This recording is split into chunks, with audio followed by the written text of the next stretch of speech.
Bienvenue sur notre session de webinaire 6ID. Je suis Eric Ludenau, votre consultant, et je vais vous présenter aujourd'hui notre nouveau module ESG. Donc, le nouveau module ESG de Sustain Analytics est disponible sur la dernière version de 6ID 10.5, qui est disponible en téléchargement sur notre portail et qui, si vous avez l'auto-update, vous l'avez directement récupéré ces derniers jours. Il est disponible sur les packages Wealth Management et Asset Management, et est disponible sur les autres packages, le Basic et Reference Package en option. La couverture des émetteurs est de 14 000 émetteurs. Et donc, pour le récupérer dans 6ID, je vais directement sur mon 6ID ici, et je peux directement faire un clic droit sur mon émetteur ou mon titre, aller dans Cotation, ou rechercher directement par la recherche classique le code ISIN ou le libellé de la valeur. Et je vais avoir un onglet ESG ici, où je vais récupérer les informations donc de l'ESG en termes de risque émetteur, de scoring donc et de rating. Donc ici, je peux double-cliquer directement sur la fenêtre pour l'avoir en grand écran. J'ai à l'écran ici la dernière date de l'analyse. Je vois ici mes facteurs ESG, donc sur lesquels je suis l'émetteur est impliqué dans l'activité, dans son business et dans sa production. Et j'ai ici, donc là par exemple, j'ai pris Total Energy. Et je vois une implication directe ou indirecte en fonction de filiale ou de maison mère, les informations, comme quoi ici, exploitation de pétrole en Arctique, gaz génération, et cetera. Donc j'ai directement affiché ici les informations, où mon émetteur est impliqué. J'aurai rien s'il n'est impliqué dans aucun des facteurs ESG, et je peux retrouver tous les facteurs disponibles et contribués par Sustainalytics directement en cliquant sur Show All ESG Factors. Et donc, je vais récupérer tous les autres facteurs sur lesquels, sur ce titre, je suis un nom. Et en dessous, je vais avoir la partie ESG Rating and Score. Donc en fait, ces ratings, plus c'est des ratings en termes de score en termes de risque. Donc plus il y a des risques non maîtrisés en termes de ESG qui peuvent même avoir un impact financier sur l'image, les titres et les amendes sur l'émetteur. Donc plus l'information va être élevée, le score va être élevé, moins les risques ESG vont être maîtrisés. Donc je vais retrouver ici les risques liés à l'environnement, donc tout ce qui est pollution, etc. Et donc ici 1362, donc ce qui est déjà un niveau assez élevé pour juste une lettre en question. La partie sociale, donc tout ce qui va être des grèves et autres, et la partie gouvernance, tout ce qui peut être concernant les rémunérations. Donc il va y avoir différents piliers analysés par Sustain Analytics, sur lesquels ils vont agréger différentes données et ils vont définir des niveaux qui apparaissent ici. Et à partir de ces niveaux, ils vont en définir un ESG Risk Score ici. Un score donc qui va être la somme de ces 3 niveaux environnementaux. Donc le 13 sur la partie environnementale, le 8,48 sur le social et le 7,96 sur le gouvernance, va donner un niveau de 30 qui va être interprété en dessous avec la partie risque et catégorie pour savoir si 30 c'est considéré comme bien ou si c'est déjà plutôt élevé comme niveau de risque ESG. Et en fait ici, on voit que c'est plutôt élevé, donc la partie haut. Si on a des questions directement sur les définitions, on a l'onglet Help ici, qui va donner clairement les définitions un petit peu plus pointues, les tranches qui correspondent à un niveau bas, les tranches qui correspondent à un niveau médium, etc. Et donc après, je reclique sur Overview et je retrouve du coup mon analyse. Et donc j'ai également une analyse associée, non pas donc comme vous l'avez compris, on est plutôt sur des scores au niveau de risque ESG et on parle de risque maîtrisé. Donc en fait, on va avoir ici toute la partie en Overall Exposure Score. On va avoir la totalité des risques ESG auxquels doit faire face la compagnie, Donc en fonction de l'activité de la compagnie, du secteur de la compagnie, ce niveau sera plus ou moins élevé. Donc là, on est, quand même sur des niveaux qui sont, polluants par définition, polémiques par définition. Donc on est déjà sur ce type d'activité, sur, une exposition, j'ai envie de dire lourde, sur, tout ce qui a un impact ESG. Et en fait, en dessous, avec, bah, les différentes analyses, faites par, donc, notre partenaire, ici, il va y avoir la partie, bah, pour, ici, un équivalent de 73 qui est plutôt élevé d'exposition à des risques ESG. Il y en a 43 qui sont, maîtrisés, par, l'émetteur. Et en fait, bah, cette différence va correspondre également à la partie ici ESG Risk Score. Et il y a également une autre partie qui concerne les controverses. Donc en fait, ce qui va renvoyer à l'implication d'un émetteur dans différents incidents type ESG, par exemple des pollutions, des plaintes pour harcèlement, des inégalités salariales et cetera. Et en fonction de soit de l'importance et surtout de la fréquence de ces différentes controverses, sur l'émetteur, il va en définir une analyse, donc un score entre 1 et 5. Et plus le score est élevé, plus, l'émetteur est controversé. Et du coup, bah, il va y avoir également la partie catégorie ici pour expliciter, si c'est important. Donc effectivement, à partir de 3, c'est significatif, 4, ça va être, sévère, et cetera. Et donc, bah, avec toutes ces informations, on peut voir, quel émetteur peut, être considéré en fonction de notre, stratégie d'investissement, sur des facteurs ESG ou, justement, écarté de ce même, type d'investissement. Et donc ici, bah, par exemple, donc je peux double-cliquer à nouveau pour, réduire à nouveau ma fenêtre. Et par exemple, bah, je peux comparer, comme on l'a vu, bah, l'exposition peut être différente. Donc si je fais, si je veux chercher des risques, comment dire? Des niveaux bas de ESG Risk Score, ça peut ne pas être pertinent parce que je serai sur un secteur qui, par définition, est déjà moins exposé à de l'ESG. Donc on peut plutôt faire des comparaisons sectorielles. Et par exemple, je peux faire directement dans SixID, appeler toutes les valeurs d'un même secteur en rappel, en faisant un clic droit. Je vais directement sur Autres, je vais dans Pair et je vais avoir ici, bah, tous les actions qui sont sur les mêmes secteurs ICB. Et ici, je peux encore affiner l'information en allant dans Paramètres ici et donc en disant, bah, par exemple, je veux tous ceux qui sont, en euros. Comparer un petit peu ce qui est comparable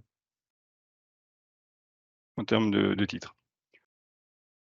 Et donc ici, bah, je peux ouvrir une autre, information. Donc par exemple, bah, j'échelle également, bah, je peux faire un double clic ou, directement un clic droit cotation, retourner dans mon onglet ESG ici et en fait ici, bah, je peux voir, comparer déjà plusieurs fenêtres, d'analyse, de facteurs de risque ESG en disant: «Bah, alors voilà, ils sont sur le même secteur, est-ce qu'ils sont plus impliqués?» Donc là, bah, je vois que l'exposition est plus élevée sur ce titre-là, qu'il a en plus, un facteur ESG où il est positif également sur des tests, animal non pharmaceutiques et cetera. Donc qui est peut-être encore plus moins bien considéré en termes d'analyse ESG que Total Energy. Avec un niveau de controverse, élevé, ici high à 4, donc je suis presque au maximum en termes de controverse, donc d'implication vraiment, directe sur des données ESG et je vois que la partie environnementale explose sur ce titre-là. Donc déjà, je peux comparer avec plusieurs fenêtres, donc bah, si je suis sur un nouvel écran que je peux dédier à de l'analyse ESG, je peux ouvrir jusqu'à 20 fenêtres directement de ces onglets ESG pour pouvoir comparer différents secteurs, différents types de différents secteurs, et cetera. On peut faire des écrans, personnalisés sur le sujet. Et également, j'ai la possibilité, si je vais refermer cette fenêtre, j'ai ici la possibilité d'avoir toutes ces informations que je retrouve ici, je peux les avoir dans une liste. Donc soit une liste comme un indice boursier, soit une liste sectorielle comme, j'ai ici, soit une liste, bah, ma liste de mon portefeuille classique. Et donc ici, je vais juste appeler par exemple le menu et comme si je rajoutais n'importe quelle variable, je vais aller dans ajout de variable et l'avantage, c'est que j'ai juste à taper Susten ici, donc pour, le nom Susten Analytics, où je vais retrouver à la fois tous mes facteurs ESG, la date, question de la dernière analyse et les scores. Donc après, bah, si je suis intéressé par, un score en question, même système que pour n'importe quelle variable, je fais un double clic, il va à gauche, je fais un clic droit et je le mets à une, place précise, il va à droite et après, il va à la place que j'ai demandé et après, bah, comme toute variable, je peux double cliquer pour voir tout de suite, bah, quelles sont, les valeurs qui maîtrisent le mieux leur risque ESG, sur ce secteur. Donc je peux totalement personnaliser, mes variables, aussi bien en termes de facteurs ESG qu'en termes de controverses, qu'en termes de risques et également, il est disponible directement si je veux un style déjà tout fait. J'ai un style directement disponible dans le dossier monde. Ici, je vais dans style, je vais dans style monde, global styles si on est en anglais et ici, un nouveau style est disponible ici, qui s'appelle Analysis ESG Score, entre parenthèses, System Analytics. Je double-clique dessus, je retrouve quelques informations, de cours, pour, quand même de marché, pour quand même voir ce les informations classiques en finance. La partie, bah, le secteur pour voir également sur quel secteur on apparaît et ensuite, alors je peux, pour petit rappel, fixer directement le nom en faisant ici clic droit, figer la colonne et j'ai toujours les informations qui apparaissent même quand je fais défiler sur la droite, je sais toujours à quel titre correspond l'information affichée et ici, bah, je vais avoir dans le même ordre que sur cette partie ESG Rating and Score ici, je vais avoir, bah, mes différents, ratings. Donc d'abord l'environnemental, ensuite le social, ensuite le gouvernance et cetera et après, bah, je peux, si le nom me paraît pas clair ou un petit peu, réduit, j'ai toujours le pop-up qui me donne le libellé complet de ma variable et donc sur cette partie-là, bah, je peux par exemple ensuite, bah, j'ai l'information s'il est plus haut et cetera. Je retrouve mes niveaux de controverse et cetera, donc tout ce que j'ai ici comme je disais et donc après, bah, je peux double-cliquer sur soit mon critère est plutôt l'environnemental, soit un risque global. Donc après, je peux directement donc faire un tri comme j'avais fait avec juste ma première variable en question et dire, bah, par exemple, bah, celle-là a l'air beaucoup moins, comment dire? Maîtrise beaucoup mieux ses risques, en termes d'impact ESG dessus, alors que pourtant je vois qu'il est, exposé, autant voire même plus par exemple que TotalEnergies et après, bah, je peux toujours ouvrir à nouveau un clic droit cotation et voir l'analyse plus complète, voir, plus facilement les facteurs, ESG, sur lesquels, l'émetteur est impliqué et cetera. Donc on peut à la fois regarder titre par titre, faire des regroupements par, secteur, ou par, niveau directement avec, ces styles et on peut également, par exemple, voir une des valeurs, qui d'autres secteurs qui seraient, peut-être moins exposés que, le pétrole, par exemple. Donc si, par exemple, je peux faire une recherche directement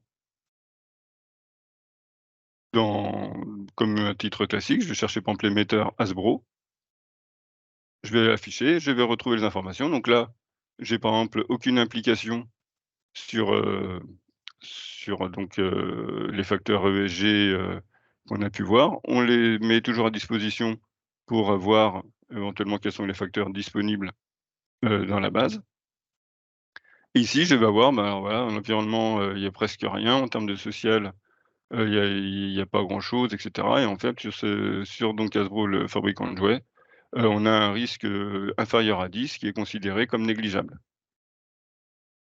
Cependant, le fait que ce risque soit faible ne veut pas forcément dire qu'il maîtrise bien les risques et également qu'il est très peu exposé, puisqu'il est déjà exposé qu'à 21 rapport aux, 70 qu'on avait précédemment, dans l'émetteur, pour TotalEnergies.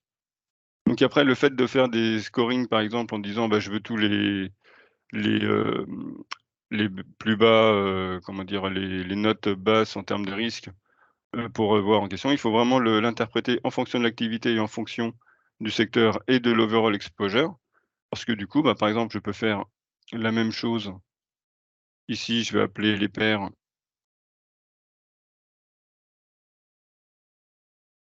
en question. Là, du coup, je vais rester sur le dollar pour comparer également les valeurs sur la même devise. Je vais réaffecter à nouveau mon style monde. Voilà, analyse VG Score. Là, je vois qu'effectivement sur ce secteur, je vais aller un petit peu. Sur ce secteur en termes de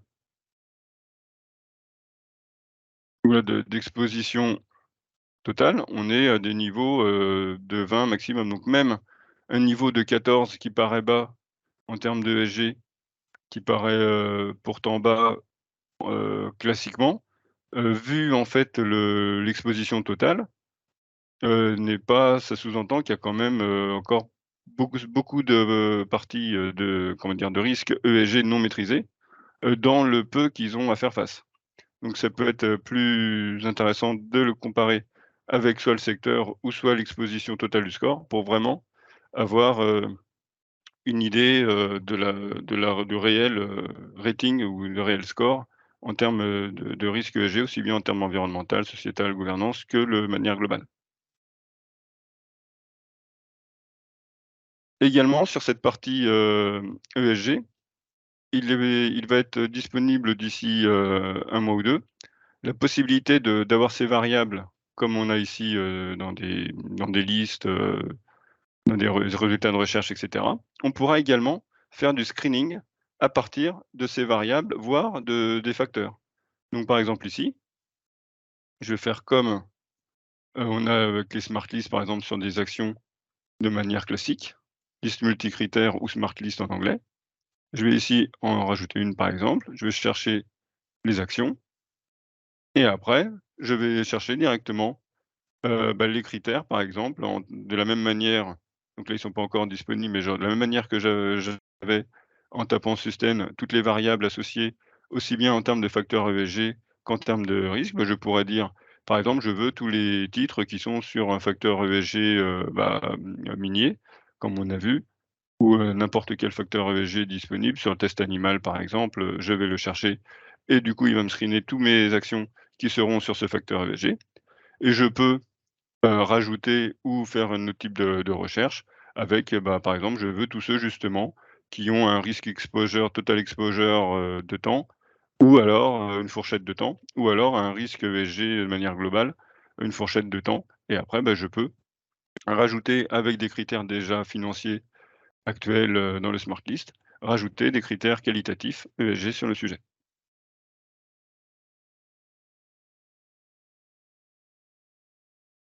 Voilà pour ce nouveau module ESG.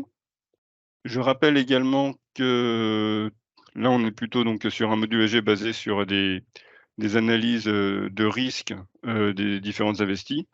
On a également toute une offre, ESG, en flux sur, notre offre réglementaire concernant SFDR, la taxonomie, et tout ça. Si vous êtes intéressé, vous pouvez contacter, votre commercial pour avoir une démo sur cette partie plus large, sur la partie réglementaire.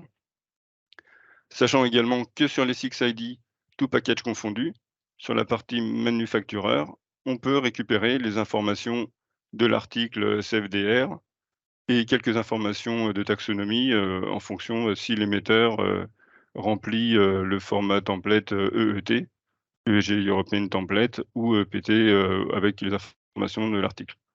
Par exemple ici pour rappel, je peux directement taper un titre un code d'un manufactureur.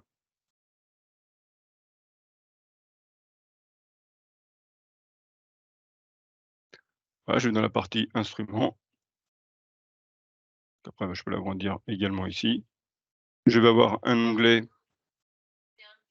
dans détail de l'instrument, un onglet ESG Data. Et ici, je vais retrouver la partie EET ici, où je vais avoir les informations sur éventuellement s'il y a des labels, l'article SFDR ici, donc article 8, différentes informations associées. Et après, je peux cliquer sur Autre pour avoir plus d'informations. Je retrouve les informations et j'ai au-delà les informations en dessous. Donc après, je vous laisserai naviguer pour voir si les différentes informations correspondent bien à ce que vous attendez sur le sujet, avec une partie taxonomie. Et après, bah, dans nos offres flux, il y a toute une partie sur les PAI que vous voyez ici sur mon login interne, par exemple. Voilà ce qu'on pouvait dire sur la partie ESG de cette nouvelle version. Très rapidement, je vais vous évoquer quelques autres sujets donc, de cette dernière version disponible. Donc ici, sur cette nouvelle version, on a également la possibilité, à partir d'un titre, de récupérer maintenant les intradais avec le best bid et le best ask du jour et non pas juste la veille comme on avait jusqu'à maintenant. Donc par exemple ici, très rapidement, je vais faire time and sales, je vais chercher mes intradais en question. Si je vais ici en cliquant sur précédent, je vais avoir les best bid, best ask.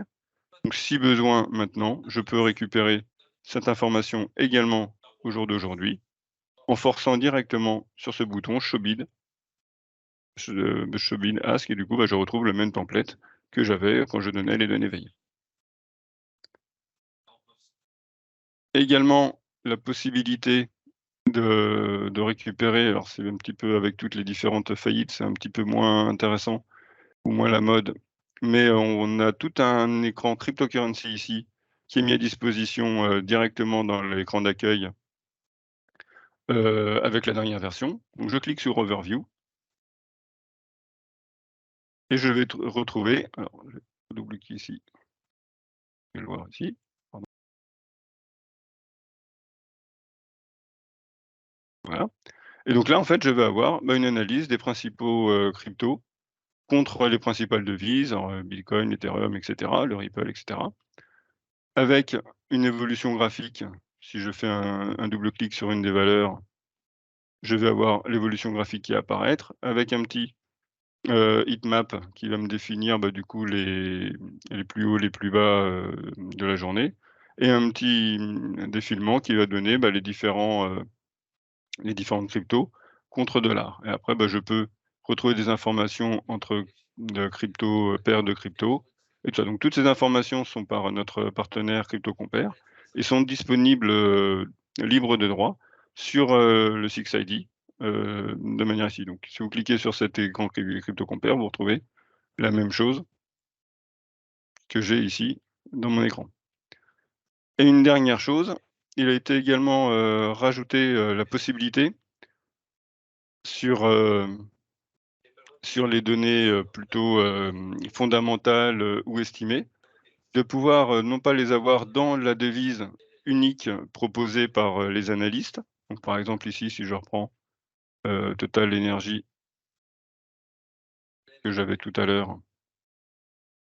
Ici, si je fais un cotation, je vais dans ma partie Figures, je vais dans ma partie Standard & Poor's, je retrouve, bah, les données habituelles, les PER, les dividendes médians et cetera, le target price, mais du coup, je les ai dans la place donc ici en euros et je les ai dans la place ce que je suis en train de regarder, donc Euronext en euros, donc je les retrouve en euros. Si à un moment je le regarde sur, en dollars, je vais directement aller dans Full, All Sources. Pour rappel, cet écran All Sources, on peut regrouper les informations par devise, par pays de la place, et cetera. Donc en cliquant sur les paramètres par devise. Et après, bah, par exemple, si je veux voir, Total Energy côté, de Gragré en dollars, je fais un clic droit, cotation. Et ici, dans ma partie Figures et consensus, bah, je vais avoir directement mon target price médian qui va être, converti au moment où on a reçu, ce nouveau target price. Et il ne va pas bouger si jamais il y a, par exemple, l'euro-dollar, qui augmente fortement, tant qu'il n'y a pas de nouveau target price médian, il n'apparaîtra pas de changement sur ces données. Voilà, j'espère que ces informations vous auront été utiles. Avez-vous des questions?